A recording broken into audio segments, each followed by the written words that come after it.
আসসালামু আলাইকুম গাইস, সবাই কেমন আছেন? আজকে দেখাবো আবার সেই বাজার করে নিয়ে আসছি। কি কি বাজার করলাম দেখাবো আপনাদের। তো এটা ধনিয়া পাতা, এটার দাম 1 টাকা। এরকম আটি সিস্টেমে বিক্রি করে 1 টাকা।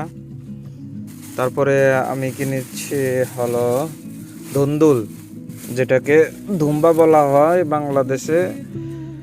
দেখছেন কি সাইজ, এরকম অবস্থা।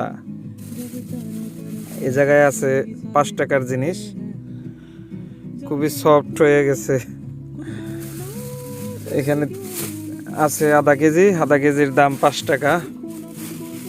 তারপরে আছে হলো ফিলফিল মানে মরিচ, দেশি মরিচ, এখানে আছে 2 টাকা। তারপরে আছে হলো কিছু মশলা কিনছি, গোলমরিচ